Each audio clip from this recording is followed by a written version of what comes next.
As I said कि जो northern most point है, जो ऊपर का सबसे नॉर्थ का ऊपर का जो पॉइंट है उसे नॉर्थ पोल कहते हैं, और जो साउथ का सबसे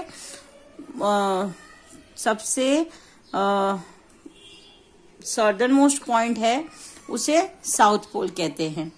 in this figure you will also see Earth's axis. The axis is imaginary line that connects the two poles and the center of the Earth.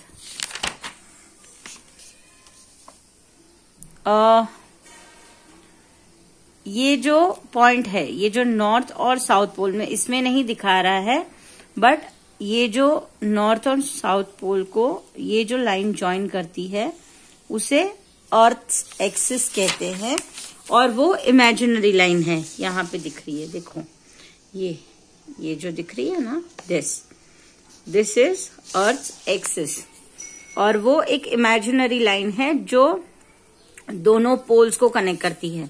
मतलब ये नॉर्दर्न पोल और ये साउदर्न पोल को कनेक्ट करती है।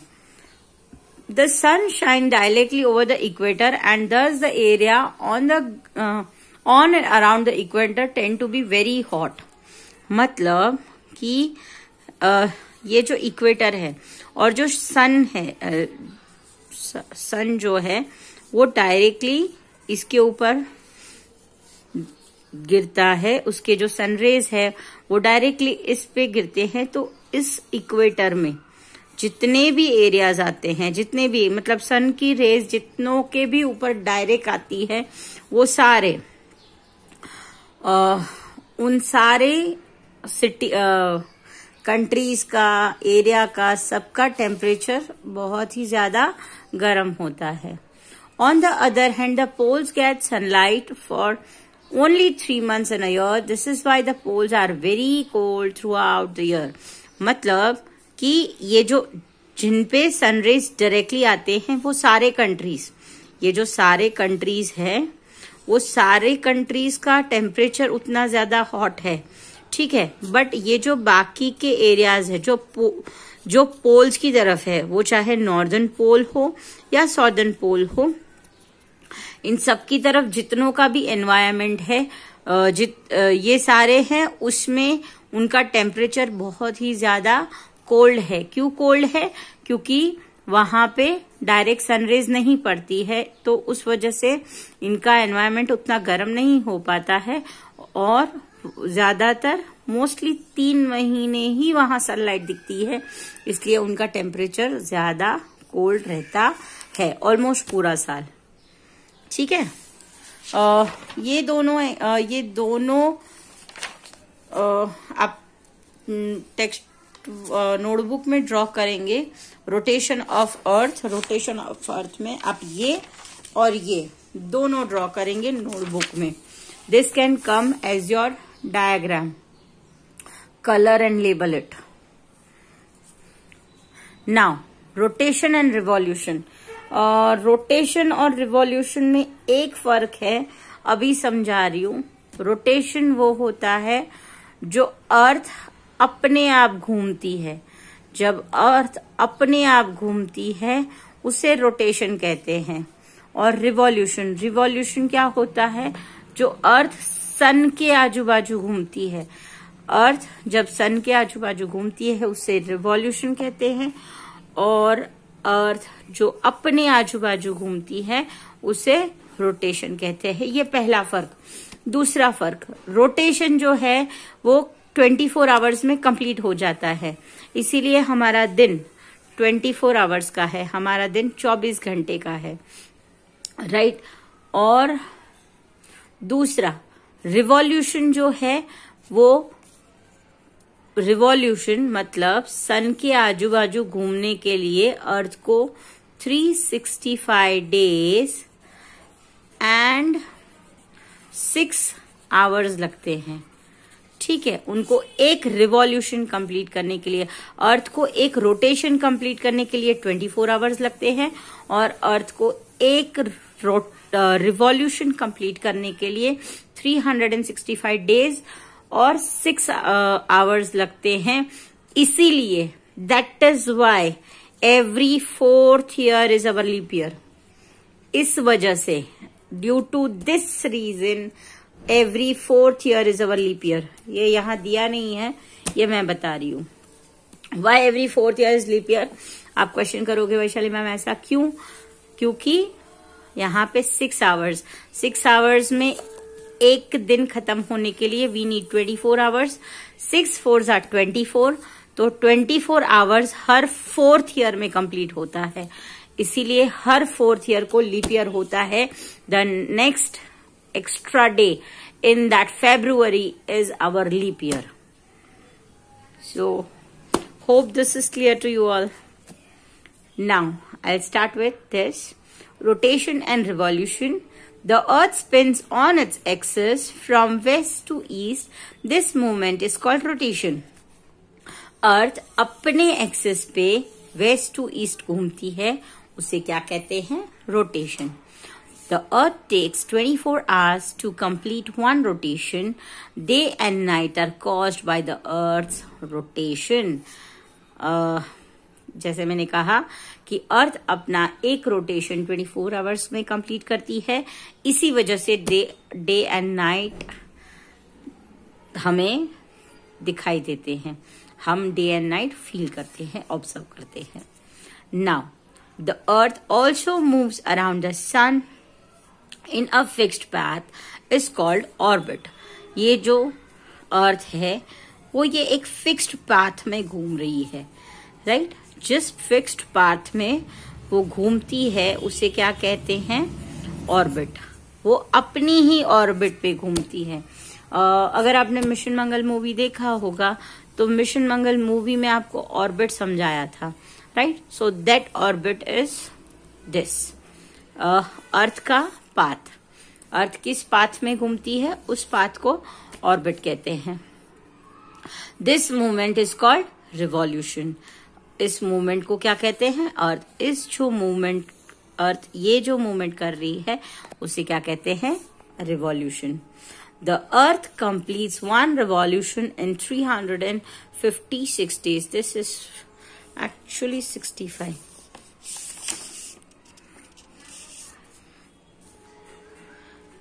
This is 365 days. This is 365 days. अर्थ अपना revolution 365 days में, यहाँ पे क्लियर कट दिया है 365 डेज, यहाँ रॉन्गली लिखा है 365, यू कैन करेक्ट इट। यहाँ पे 365 डेज आएगा।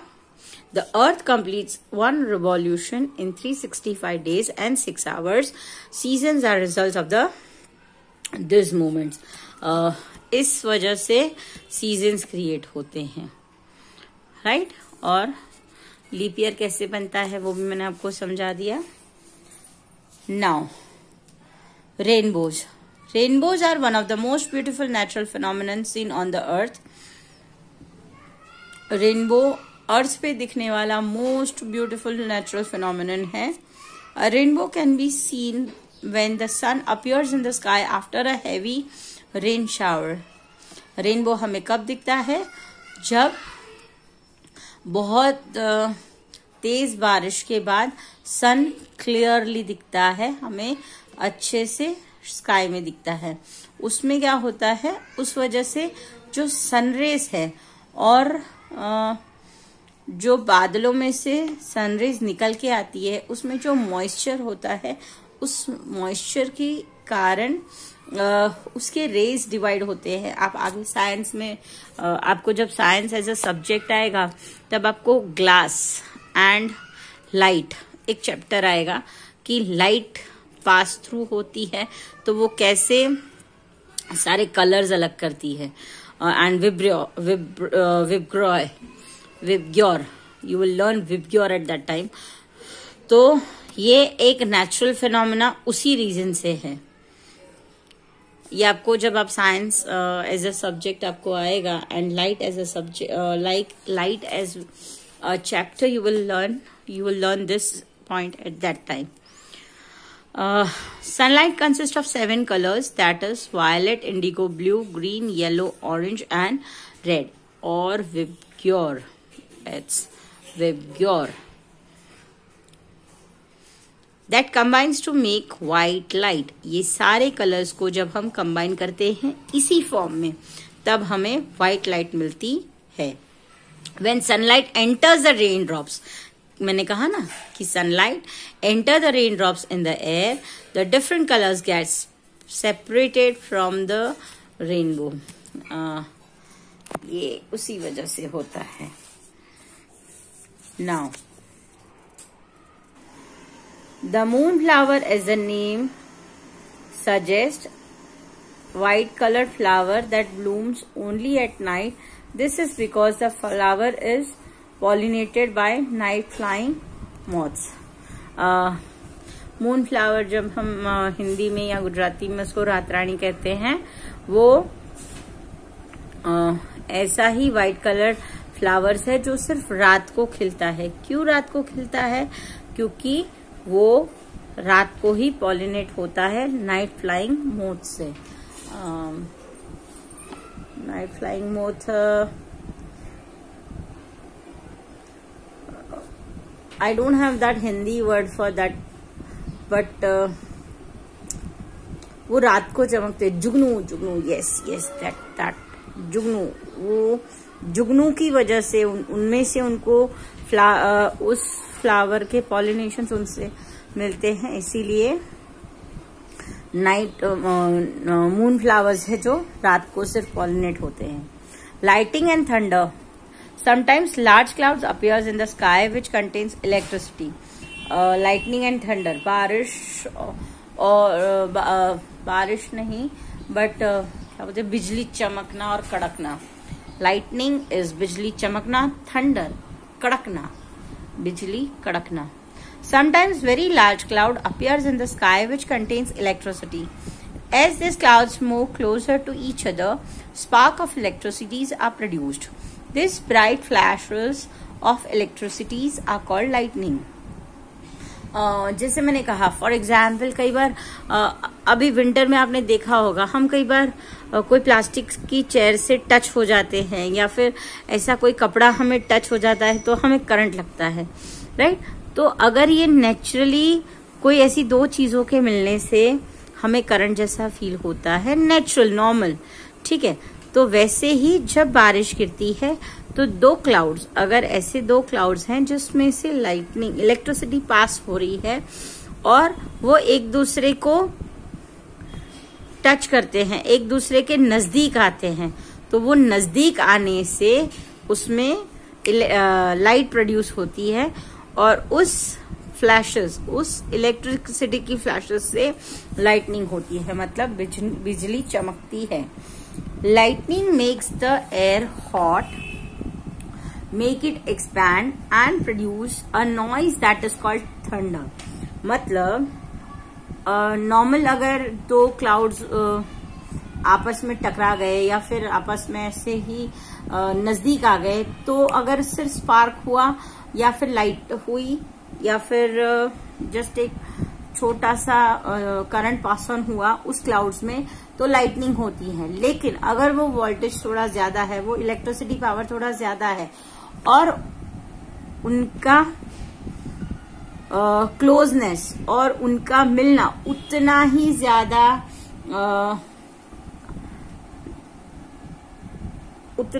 ज्यादा बड़ा है, then it will cause noise. वो बहुत ही ज्यादा बड़ा नॉइस क्रिएट करेगा, उसे थंडर कहते हैं। हम कहते हैं ना बिजली कड़कना, तो that is called thunder. During a thunderstorm, the sound of thunder comes a little later than the lightning, as light travels faster than the sound. Yes, ये भी समझना आपको, ये भी आप तब समझ पाओगे जब आप साइंस में लाइट और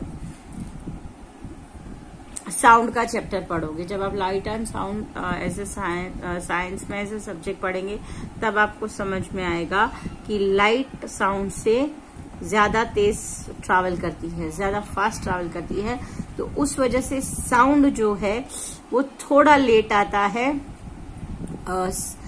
compare to light.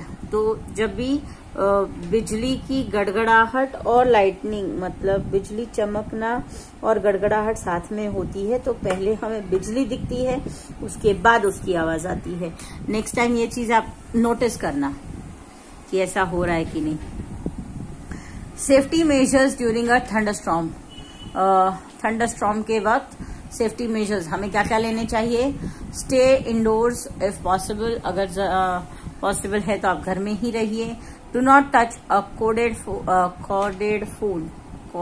Phone, are is silent, corded phone. जो भी फोन्स हैं अगर वायर वाले हैं तो उसे मत छूइए। ये सारे उस टाइम के तरीके हैं जब टेलीफोन्स मोस्टली यूज होते थे। अब हम जनरली फोन्स कम यूज करते हैं, we use mobile phones. So in that what we should do is we should not touch. जब भी स्पेशली लाइटनिंग और थंडर हो रहा है उस टाइम पे we should not touch our chargers, mobile phones.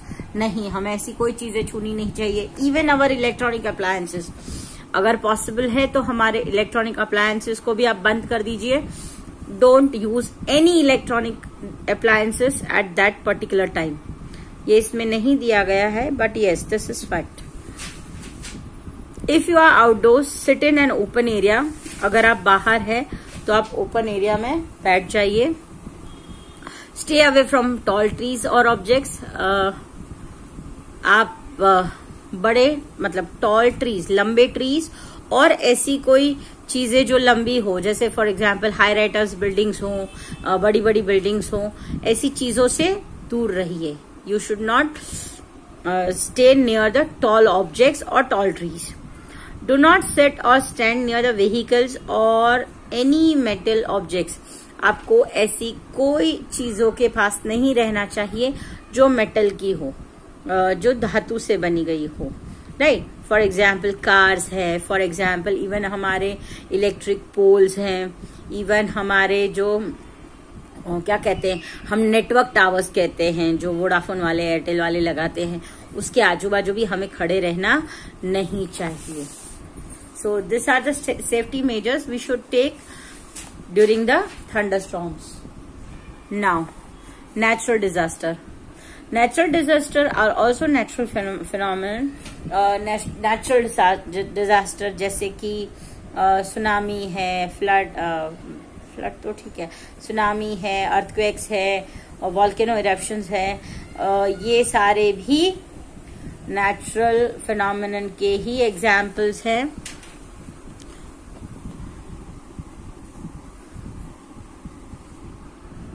Volcanic eruptions, earthquakes and tsunamis, etc. are considered to be the natural phenomenon.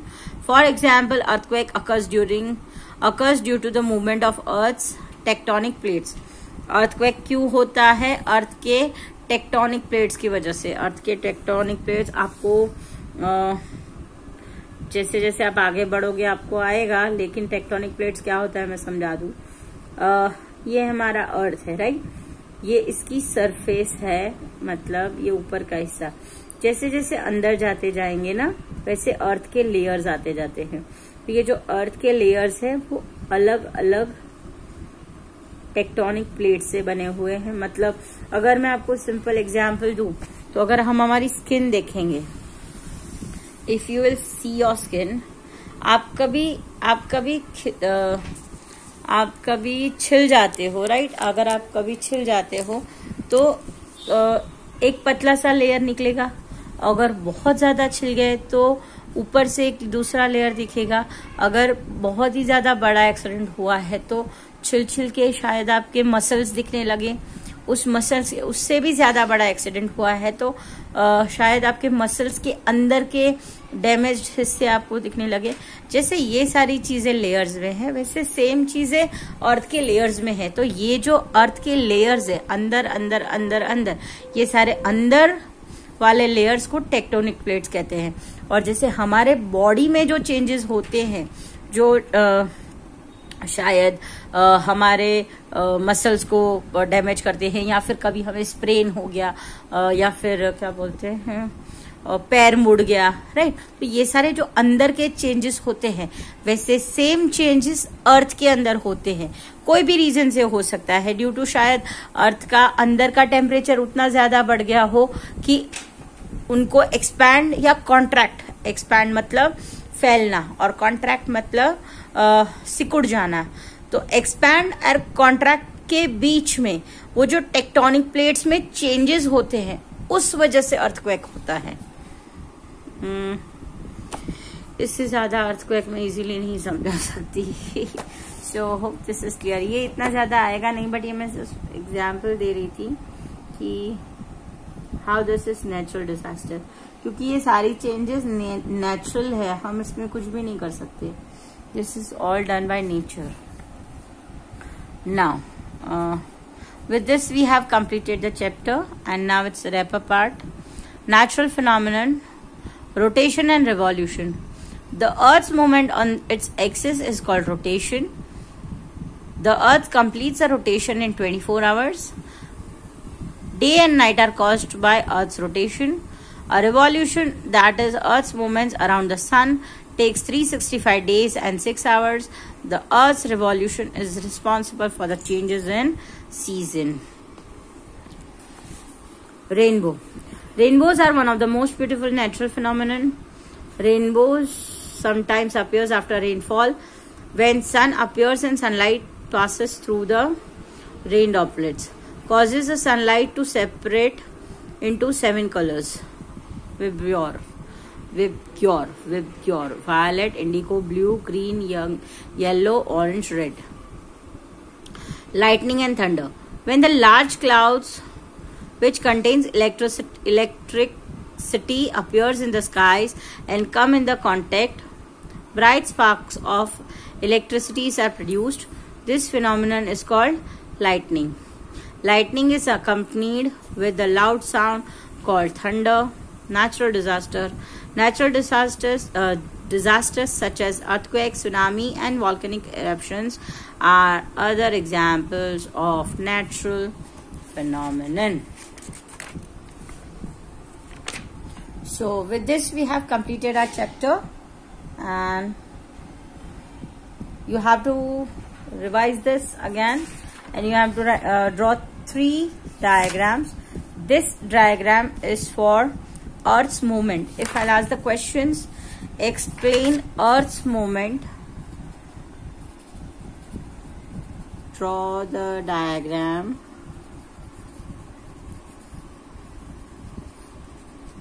for Earth's movement. So we'll draw this and this both. And if I'll ask the questions, rotation of the Earth, this, and revolution of the Earth, this. So hope this is clear to you all. That's it.